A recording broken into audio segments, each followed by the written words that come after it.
as an organization, you would have to say decisions like the one that we saw awarding this Peace Prize makes a mockery of what they're trying to do with the Human Rights Charter and trying to use football as a global driving force for good and positive change in the world. And then decisions like that feel like they just set us back in the perceived, you know, market of what football currently is, especially at the top level where it's becoming so disconnected from society and the grassroots of what the game actually is and means in our communities and in the world. I really hope that that symbols, especially those around the LGBTQI plus community, are welcomed. That is Australia national team and St. Pauli captain Jackson Irvine calling out these two. Please welcome the very first winner of the FIFA Peace Prize, the 45th and 47th President of the United States of America, Mr. Donald J. Trump. Please. Prize, this is your Peace Prize. There is also a beautiful medal for you that you can wear everywhere you want to go. I'm going to wear it right now. Okay, let me hold. Fantastic. Excellent. The despicable FIFA Peace Prize Award Plus. And, you know, it's not an issue just in the Middle East. In America, we're seeing more and more the rights of these communities put into these people, and rights are being taken away all over the country. And we have to sincerely hope that we see a lot of open support for in that space as well, and across the board, you know, for all the social justice that we all want to fight for, and the human rights that we want to see implemented, you know, not just in the States, but everywhere. What an incredible message at a time when so many are completely silent in the game, fans, supporters groups, etc. And I think back to so many footballers who might say this, and then they go to Saudi and they bend the knee to someone like MBS. They will wear the rainbow armband, let's say, for example, at Anfield, and then go support a regime that hates gay people. This is a strong stance from a man who has taken many. The Guardian has more on Irvine. Alongside Socceroos colleagues, he issued a collective statement raising concerns about the suffering of migrant workers in Qatar and the inability of LGBTI plus people to love the person that they choose. That was also a very unpopular thing to do. We even saw it in our work when we looked into it, and how these people, whether they are from Nepal, other countries, are treated like literal trash. They are treated like second-class human beings. The filth that they lived in, their visas being taken, their passports being taken away, being promised a salary that they never got, being stranded in a country to build the infrastructure so Gianni Infantino can show it off to his besties, Putin and MBS and Trump. Think about it. The blood that was put into this.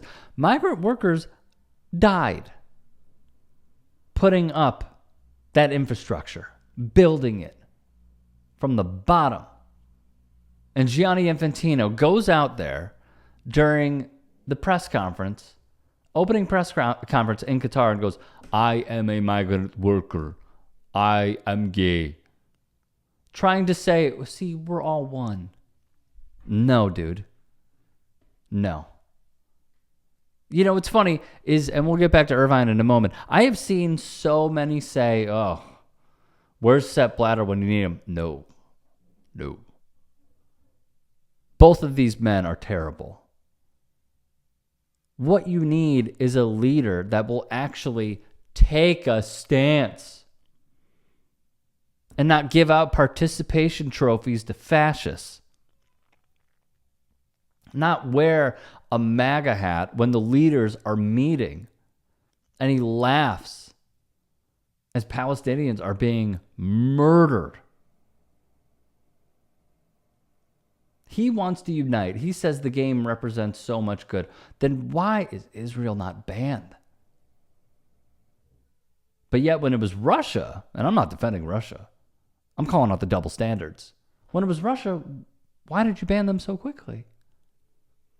What happened, Johnny? A man who ran for this seat to bring respectability back to FIFA, and it is gone. Completely gone. And they tried to rebound from Sepp Blatter, and they've made it worse. Someone needs to run for this seat. The Guardian would add, Irvine's comments inflame an already simmering build-up to the tournament. This is true. Inflated ticket prices, transportation prices. They have drawn the ire of fans. The war in the Middle East has layered a complex diplomatic environment over Iran's involvement in the tournament, while concerns over human rights within the United States are increasing. All of this is fair. All of it is. I think I saw in New Jersey, they're raising prices just to take the train.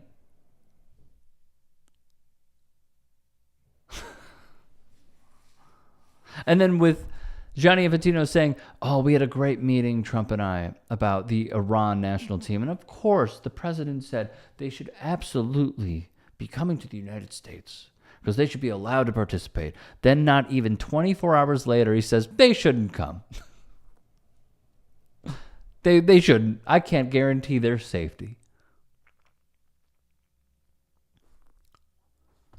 Why is Gianni Infantino just so obsessed